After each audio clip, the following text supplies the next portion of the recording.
My wealthy grandmother saw me and my 6-year-old daughter at a family shelter, and she asked, "Why are you not living in your house on Hawthorne Street?" I was stunned. What house? 3 days later, I arrived at a family event, and my parents went pale. If you have never tried to get a 6-year-old ready for school while living in a shelter, I can summarize the experience for you. It is like running a small airport, except the passengers are emotional, the security line is shame, and you are doing it all with one sock missing. That morning, Mia's sock was the one missing. "Mom," she whispered, "the way kids do when they are trying to help you not fall apart. It is okay. I can wear different socks." She held up one pink sock with a unicorn and one white sock that used to be white. I stared at them like they were evidence in a crime scene.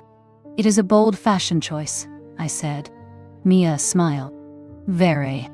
I do what I want." And just like that, for half a second, I forgot where we were. Then, the shelter door slammed, and I remembered. St. Bridget Family Shelter meant fluorescent lights, plastic chairs, and the kind of quiet that feels like people holding their breath. I'm Riley Carter. I kept my smile for Mia, and I kept my panic folded up inside my chest. Mia still asked the same question, the one that landed like a stone every time. "Are we going to move again?" I told her soon, because I did not have a better word. We walked toward the exit, and she tugged my sleeve. "Mom," she said, "are we going to have our own room again?" I opened my mouth and nothing came out. And that is when a black sedan slid to the curb like it belonged there. Not a taxi, not a rideshare, not the kind of car that ever pulled up to St. Bridget, unless it took a wrong turn and regretted it. The door opened, and a woman stepped out in a tailored coat the color of midnight. Beatrice Caldwell. My grandmother. I had not seen her in over a year. Beatrice Caldwell did not hug me first. She looked past me at Mia. Her eyes landed on the shelter wristband, and her face tightened. She asked why we were leaving, and where we were going. I told her to school, and to work, like it was normal. Beatrice took one slow breath, then asked the question that cracked my balance. "Why are you not living in your house on Hawthorne Street?" I said I did not have a house, and the words sounded small. Beatrice stared at me, like she was reading my face for a lie. Then she asked who told me that, and I did not answer. Mia shifted closer to my leg, sensing the heat in the air. Beatrice lowered her voice and said we should talk inside, where Mia could sit. We walked back through the doors, past the plastic chairs, past the bulletin board, past the quiet shame that always lived here. Yasmin Patel, the case manager, looked up from the desk and recognized me. Her eyes flicked to Beatrice, and she straightened, polite and cautious. Beatrice introduced herself, then asked for a private room. For 10 minutes. Yasmin nodded and led us to a small office, with 2 chairs and a fading poster about hope. Beatrice waited until the door closed, then she asked again, slower, like she needed the words to be real. "Riley, why are you here?" I told her the short version. The lease ended, rent jumped, my savings collapsed, and Sharon Carter told me I made my own mess. I told her Douglas Carter agreed, and said I needed to learn responsibility. I said they refused to let Mia and me stay even one night. Beatrice did not interrupt, but her hands clenched on her purse strap. Mia climbed into a chair and swung her legs, pretending the adults were fine. Beatrice looked at Mia, then back at me, and her voice shook with anger she tried to hide. She said she set up a house for me, years ago, through a trust. She said she never meant for her granddaughter to sleep under fluorescent lights. I told her I had never heard of any trust, and I had never seen any paperwork. Beatrice went still. Then she said Sharon must have blocked it, because Sharon handled my mail after the divorce. I felt my stomach drop, because that sounded too possible. Beatrice asked if I would let her make a call. I nodded. She stepped into the hallway, phone to her ear, and her tone turned sharp. When she came back, she said we were going to confirm everything today, and no one was going to talk over me again. That afternoon, Beatrice Caldwell drove me to an office across town, while Mia sat in the back with a snack. The sign on the door read Noah Bennett, attorney at law. Noah greeted Beatrice like he knew her well. Then he looked at me with careful respect. He asked for my full name, and he asked what I knew about Hawthorne Street. I told him I knew nothing, and my voice sounded embarrassed. Noah opened a folder and slid papers across the table. The deed showed my name. The trust paperwork showed Beatrice's signature, dated years ago.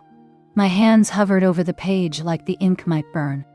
Beatrice said she thought I was living there already, because she had been shown photos. She said the photos looked like me, in a kitchen, holding a mug. I told her that could not be true, because I had never been inside that house. Noah leaned forward and asked who sent the photos. Beatrice said Sharon Carter. Always Sharon, always with a cheerful caption about family. Noah nodded once, and his expression turned hard. He said we needed to pull property records, rental listings, and any loan filings tied to the address. He warned me not to confront anyone yet, because confrontation makes evidence disappear. Yasmin Patel had already emailed Noah a shelter residency letter, confirming dates and confirming our intake. Noah said that letter matters because it shows harm, not just paperwork. Noah typed for a few minutes, then turned his screen slightly toward me. There was a recorded lease tied to Hawthorne Street, renewed more than once. The rent amount was listed, and the payment destination was not me. My throat tightened as I read the account holder name. Douglas Carter. I felt my face go cold, because it was too simple. My parents took the keys, rented my house, and kept the checks. Beatrice covered her mouth with one hand, like she was holding back a sound. Noah printed the records and stacked them neatly, because neat stacks are easier to fight with. He also searched for lines, and his jaw tightened again. There was a home equity line filed against the property, a credit line opened under authority that should have been mine. Noah said we would verify signatures, and we would verify authorization, and we would notify the bank. Mia asked if we were getting ice cream, and I said yes, because I needed one normal sentence. Inside, my anger was no longer fog. It had shape, and it had names. Noah Bennett told me we would move in steps, because steps keep you safe. First, he would send a formal notice to Sharon Carter and Douglas Carter, stating I am the legal owner, and all access is revoked. Second, he would contact the property manager to freeze rent redirection and to notify the tenant properly. Third, he would notify the bank about the suspicious credit line and request an immediate hold. Beatrice Caldwell asked if we should call the police. Noah said we would consider it, but we would start with documentation, because documentation turns chaos into a case.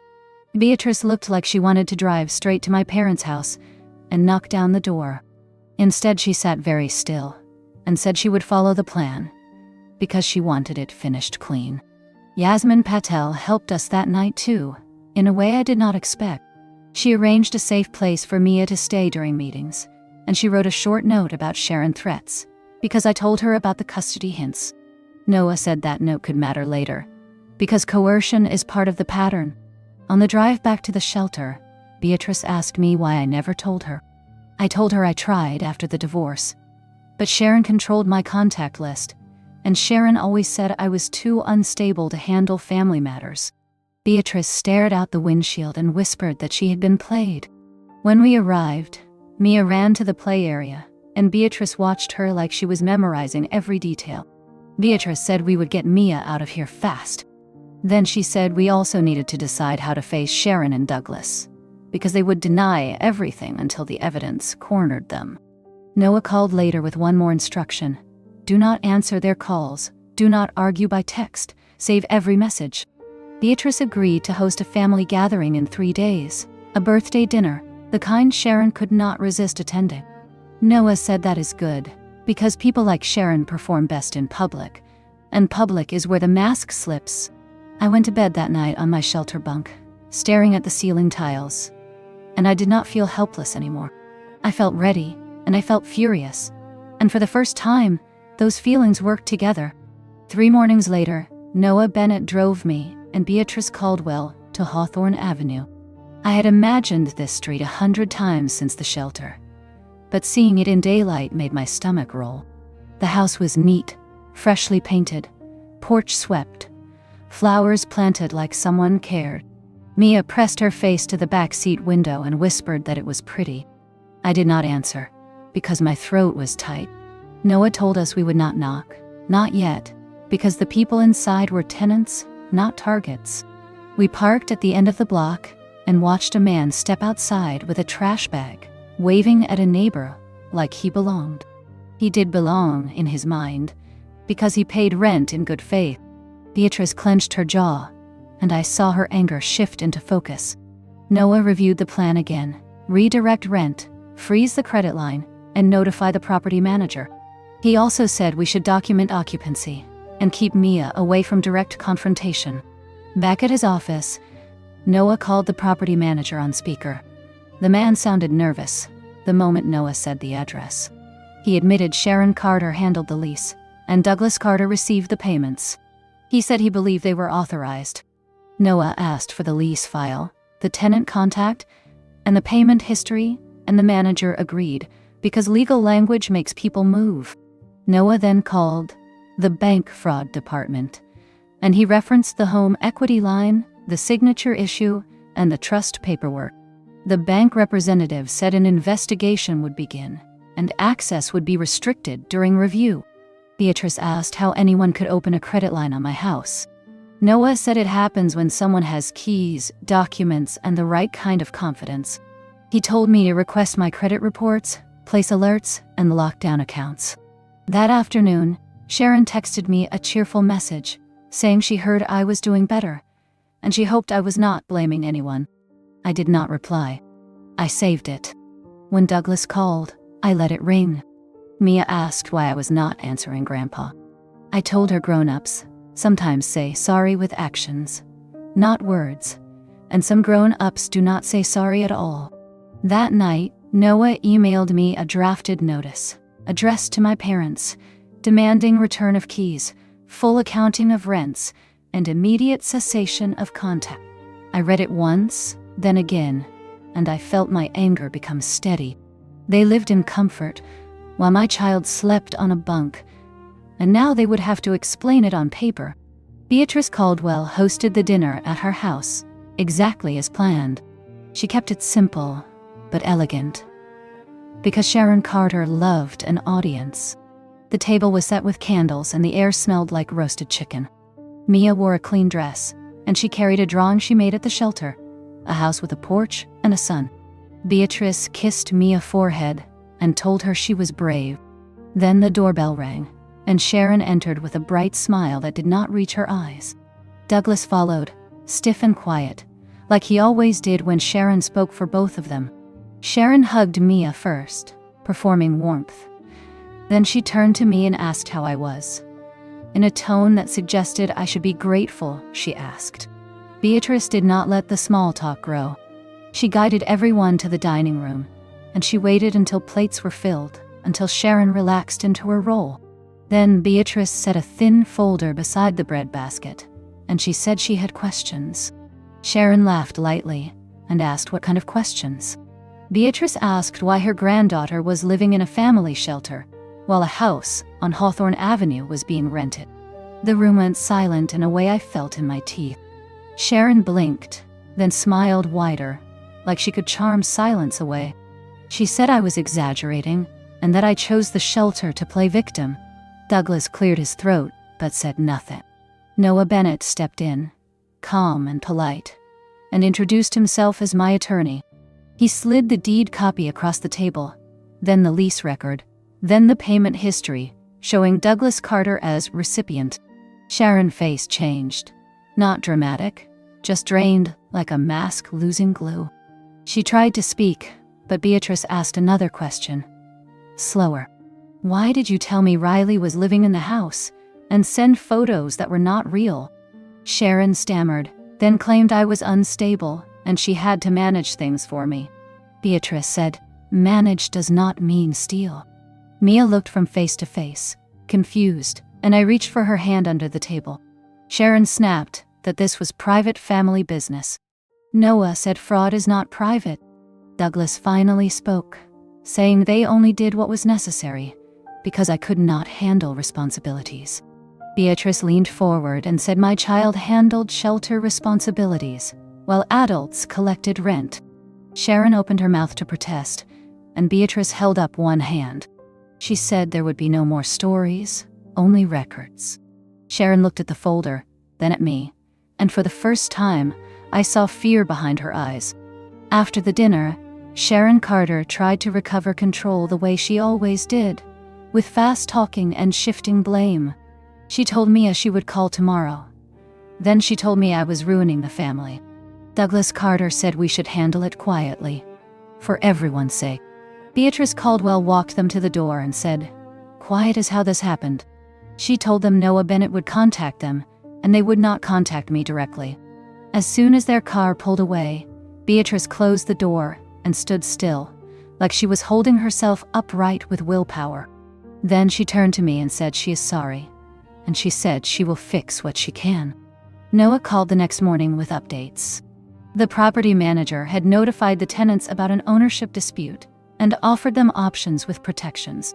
The manager also confirmed Sharon delivered the keys and signed as my representative. Noah said that is important. The bank froze the credit line pending investigation and asked for signature verification. Noah told me to keep Mia's school informed in case Sharon tried to show up claiming authority. Yasmin Patel helped me draft a simple letter saying no one is allowed to pick up Mia without my written permission.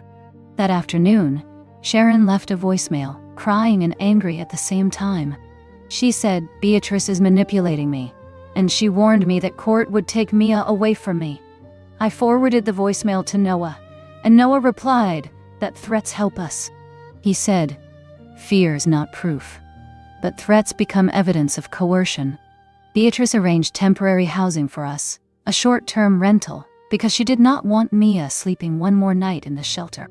When we moved out, Jasmine hugged Mia and told her she was proud. Mia asked if we were going to our real house now.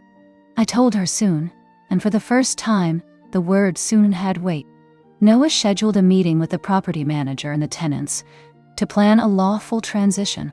He also prepared a demand letter for Sharon and Douglas, requesting full restitution of rent and loan draws, and warning of criminal referral if they refused. When I sat down to sign my name on those documents, my hand did not shake. I was done being managed. I was ready to be the owner, in every way that mattered.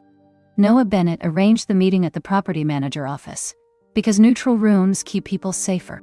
The tenants arrived first, a couple in their 30s, tired eyes, polite posture. They looked nervous, like they expected to be blamed for something they did not cause. Noah introduced me as the legal owner, and he introduced Beatrice Caldwell as the trustee who created the arrangement. He explained, slowly, that the tenants did nothing wrong because they signed a lease in good faith and paid rent as instructed. The couple exhaled, and the woman said she was sorry, like she owed me comfort. I told her she does not owe me comfort. I told her I am sorry she was pulled into this. Noah asked the property manager to provide the full lease file, the payment ledger, and the key transfer log. The manager produced everything, and he looked ashamed because he realized the story he believed was built on confidence, not proof. Noah outlined two options for the tenants. They could stay temporarily under a revised lease with rent paid to me, or they could relocate with assistance, depending on what they preferred and what the timeline allowed.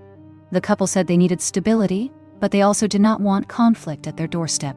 Beatrice offered to cover moving costs, and Noah offered to draft a transition agreement that protected them. The man nodded and said he respects that we are not treating them like criminals. That sentence hit me hard, because my parents treated me like a problem, and strangers treated me with more respect. After the tenants left, Noah said we now have clean documentation of misrepresentation and key delivery by Sharon Carter. He said that matters because it shows intent and control. He also said the bank asked for signature exemplars, and he scheduled a notary appointment for me. On the drive back, Mia asked why adults make things complicated. I told her adults sometimes choose shortcuts, and shortcuts hurt people. She asked if we can plant flowers at the house. I told her yes, and I meant it. As the legal pieces moved, Sharon Carter grew louder. She sent long texts, shifting between guilt and fury. She said I am ungrateful. She said, Beatrice Caldwell is controlling me. She said Douglas Carter is sick with stress because of me. Then she said I am a bad mother for involving lawyers. I did not answer. I saved everything, and I let Noah Bennett respond through formal letters. Douglas called twice, leaving voicemails that sounded calm, but the words were sharp. He warned me about family reputation and said I should think about Mia's future. Noah said those voicemails are useful because they show pressure, not care. Beatrice told me to block them, but Noah asked me to keep one channel open, only for documentation, and only until the court orders were in place.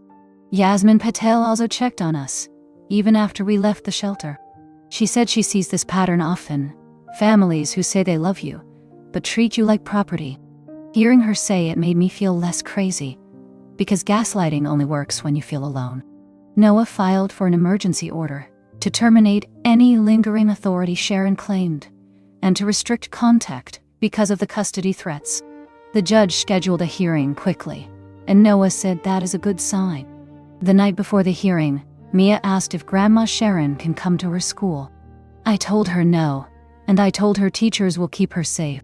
Mia nodded, then asked if she did something wrong. I told her she did nothing wrong, and some adults make choices that have consequences. She accepted that, then asked if she can decorate her new room with star stickers. I said yes, and I promised her that we will not move again because someone else wanted control. That promise felt heavy, but it also felt right. The hearing took place on a Wednesday morning, in a small courtroom with bright lights and hard benches. Noah Bennett sat beside me, calm and prepared. Beatrice Caldwell sat behind us, quiet and furious, in the way only grandmothers can be. Sharon Carter arrived with Douglas Carter, and Sharon wore her most respectful outfit, as if fabric could change reality. Sharon's lawyer argued that Sharon only acted as supplemental support, because Riley Carter was unstable after her divorce. Noah did not argue emotions, he argued documents. He submitted the shelter residency letter from Jasmine Patel, the threatening voicemails, the rental lease tied to Hawthorne Avenue, and the payment records under Douglas Carter's name. He also submitted the trust paperwork and the deed. The judge asked Sharon why Riley never received notice of ownership. Sharon said Riley would have wasted it, and she was protecting the asset. The judge asked why Sharon delivered keys to a property manager and signed as representative. Sharon tried to explain, then her story tangled, because lies require too many moving parts. Noah asked the judge to terminate any claimed guardianship authority and to issue a no-contact order due to threats involving Mia. The judge granted the termination and issued a temporary no-contact order pending further review. I felt my chest loosen, like a strap was finally cut. Outside the courtroom, Sharon hissed that Beatrice is ruining her life. Beatrice did not flinch. She said Sharon ruined her own life the day she chose greed over a child. Noah told Sharon to stop speaking to me, and he reminded her the order is active. That afternoon we drove to Hawthorne Avenue with a locksmith, because Noah said the first night should be clean, lawful, and safe. The tenants had already moved out, assisted and protected. The locksmith changed the locks and handed me a new set of keys. They were small and ordinary, but they felt like justice. Mia held one key in her palm and whispered, "This is ours." I told her yes, and I promised her again. This time with certainty, we are home. The first night in the house on Hawthorne Avenue felt unreal, like I was borrowing someone else's life. The rooms were empty except for 2 donated mattresses, a bag of clothes, and a box of kitchen basics Beatrice Caldwell dropped off earlier. Mia ran from room to room in her socks, counting windows, counting doors, counting every corner that could belong to her. She stopped in the smallest bedroom and said, "It is mine," and she said it with the kind of certainty that made my eyes sting. I told her yes, and I helped her place her blanket on the mattress. Then she taped her shelter drawing to the wall with painter tape. A house with a porch, a sun, and 2 stick figures holding hands. Noah Bennett told me to photograph the condition of every room before we changed anything, so I walked around with my phone, documenting scuffed baseboards and the faint outline of furniture that was never mine. I found a folder in a kitchen drawer, full of appliance manuals, and tucked inside was a printed email chain with Sharon Carter's name on it. It was about repairs and rent, and how the tenants should not contact the owner directly. My stomach turned, because she signed my name on it. I saved it, and I sent it to Noah. Beatrice called and asked if Mia was asleep. I looked at Mia curled on her side, breathing deep, and I told Beatrice yes.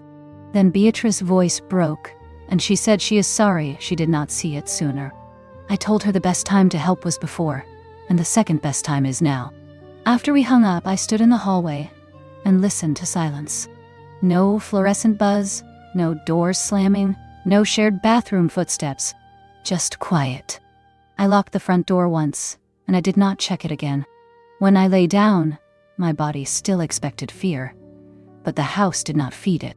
Mia woke once and asked if we have to leave in the morning. I told her no, we have school, and we have work, and we will come back here at the end of the day. She sighed, and she went back to sleep, and I felt something inside me unclench. Noah Bennett called the next day with the word he likes most, leverage. He said the bank investigation confirmed irregular authorization on the credit line, and the account remained frozen. He said Sharon Carter, lawyer, requested a private settlement, and Douglas Carter wanted to avoid criminal referral. Noah told them avoidance is not negotiation.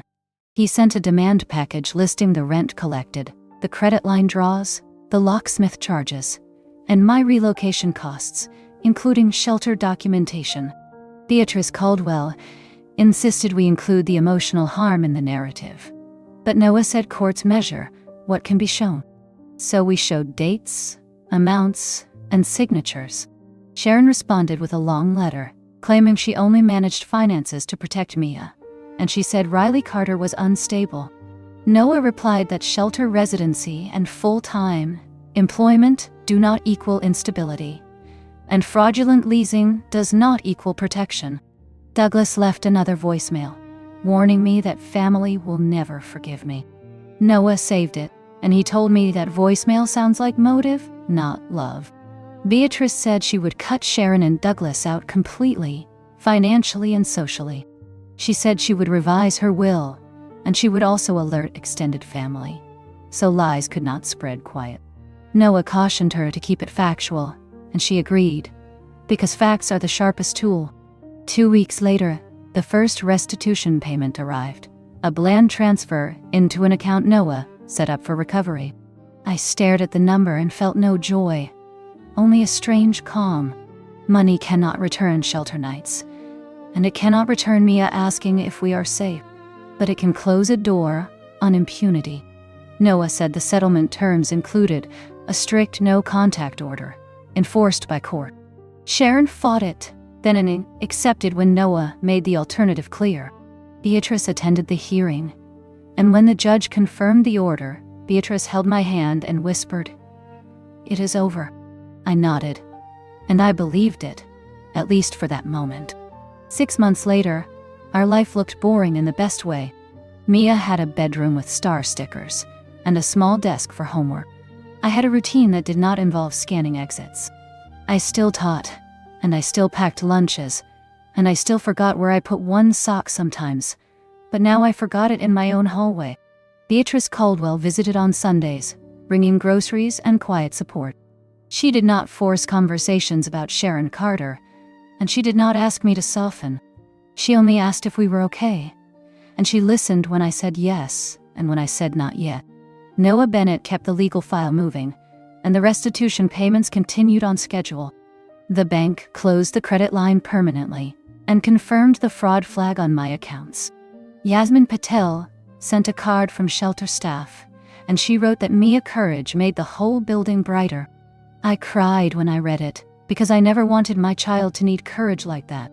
Sharon and Douglas stayed silent under the order, and that silence felt like fresh air. One afternoon, Mia came home with a school assignment called My Home. She drew our house with a porch, and she added a garden and a mailbox. Under it she wrote, "Home is where I sleep without worry." I taped it to the refrigerator and stood there longer than I meant to. I realized the biggest change was not the house itself. The biggest change was that I stopped bargaining for safety. I stopped trying to be understood by people committed to misunderstanding. I learned that family is not a title, it is behavior. And if someone demands your silence to keep their comfort, they will call you ungrateful the second you speak. I opened the front door that evening and watched Mia play on the steps, and I felt the simplest kind of victory. We were home, and no one could hide it from us again. A year did not pass before Sharon Carter tested the boundary again. A small package appeared on our porch. No return address, no note. Inside was a child-sized sweater and a stuffed animal and a photo of Mia as a toddler. My hands went cold, because gifts can be hooks. I took pictures, sealed the box, and sent everything to Noah Bennett. Noah told me the order is clear, and the response is simple: document and report. He filed a notice of violation, and the court issued a written warning. Douglas Carter did not show up after that, and Sharon Carter went quiet again. Beatrice Caldwell told me silence is what happens when consequences finally feel real. I believed her, because the air in our house stayed calm. Mia kept growing into the life she deserved: school, bedtime stories, scraped knees, and laughter in the hallway. One Saturday we drove back to St. Bridget Family Shelter, not to sleep there, but to donate. Yasmin Patel met us at the door, and her smile was tired but bright. Mia handed over a bag of gently used clothes, and she said she hopes another kid feels warm. I stood in the lobby for a moment, and I heard the old fluorescent hum. My chest tightened, then loosened, because this time I could leave. Outside, Mia asked if we were heroes. I told her no, we are survivors, and we are helpers when we can. That night at Hawthorne Avenue, Mia taped one more drawing on the refrigerator. It was our house, a porch, a garden, and a big sun. She wrote one sentence under it: "Home is where I feel safe." I traced the letters with my finger, and I felt the weight of what we rebuilt. Beatrice sat at the table and said my job now is simple: protect peace, keep records, and trust my own eyes. Noah Bennett called later, and he confirmed the case is closed on paper and closed in practice, as long as the order is respected. I hung up, turned off the kitchen light, and listened to the quiet. Then I locked the front door once, and I did not check it again.